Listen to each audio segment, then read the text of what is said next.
Vladimir Putin has escalated once again, this time putting his nuclear forces on high alert. Now, I will say that this might not be as frightening as it first appears, though, of course, anytime you have a step like this, it's of course scary. But I do want to just upfront tell you that there is more to it than just, that headline. But starting here with a potential, small but potential glimmer of hope as Ukraine and Russia are going to have peace talks. So this from the Kyiv Independent. Breaking, Ukraine confirms peace talks with Russia today. And by the way, great resource here if you want to follow them on Twitter. They are constantly putting updates in terms of what is happening. But a little more on this. So after rejecting Putin's offer to meet in the Belarusian city of Gomel on the grounds that Belarus was facilitating the Russian assault, Ukrainian President Volodymyr Zelensky agreed to send a Ukrainian delegation to meet with Russian counterparts at an unspecified time and location on the Belarusian border. So, some potential hope here, maybe, but I'll get to Zelensky's feelings about these peace talks in a minute here, and he doesn't seem too hopeful about it, but we will see. Now, in response to this, right after this announcement came out about these peace talks, Putin announced this, putting his nuclear forces on high alert. As AP writes here, escalating tensions. So it appears right now to be a tactic by Putin to put pressure on these peace talks to try and get whatever he wants out of this. So a little more in terms of what he stated. Putin, in giving the nuclear directive, cited not only statements by NATO members who have rushed to reinforce the military's alliance's members in Eastern Europe, but the hard-hitting financial sanctions imposed by the West against Russia, including Putin himself. Speaking at a meeting with his top officials, Putin told his defense minister and the chief of the military's general staff to put nuclear forces in a special regime of combat duty. So, here he is escalating tensions, claiming it's because of NATO. Ukraine doesn't have nukes. Ukraine is not in NATO. Yes, there are sanctions on him and oligarchs now in Russia, but what does he expect with what he is doing right now in Ukraine? So, don't get this twisted. Putin is the one escalating this entire time.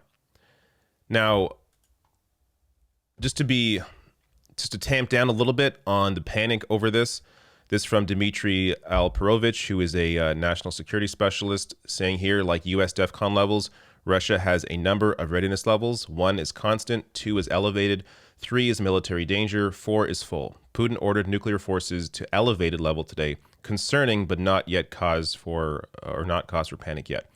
So, we're at 2. Still, yes, as said here, it's something to be concerned about, but don't panic yet. This really appears to be a tactic by Putin at the moment to try and get some concessions here out of his peace talks with Ukraine.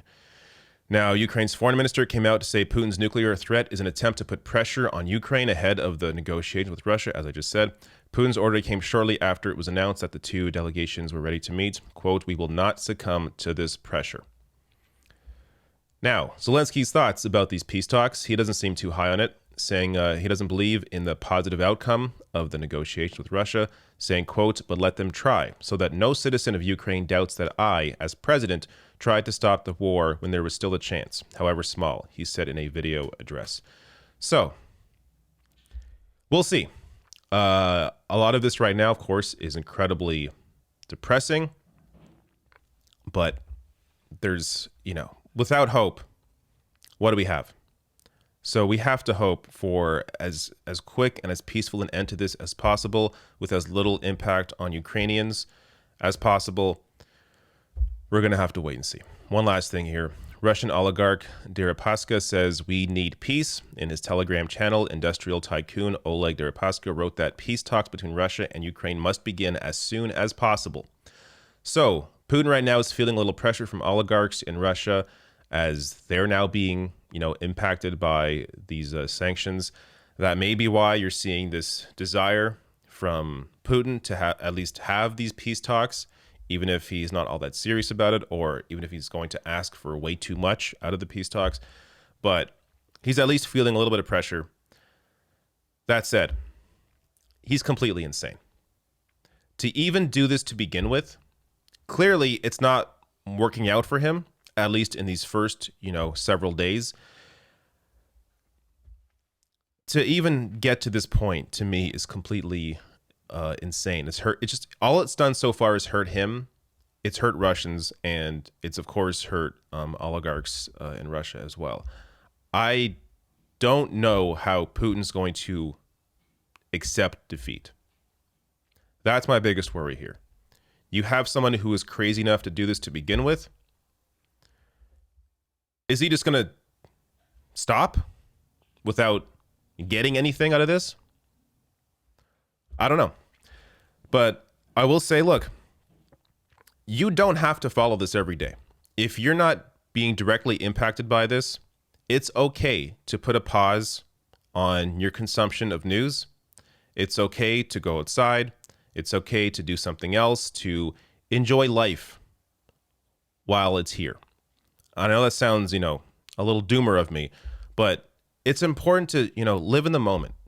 It's really easy to get, and I know this because this is my job, it's really easy to get sucked up into all of this garbage every single day and just news item after news item after news item of just pure depression. It's okay to escape it.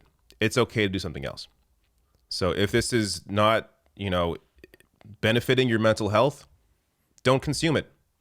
Do something else. Watch other videos.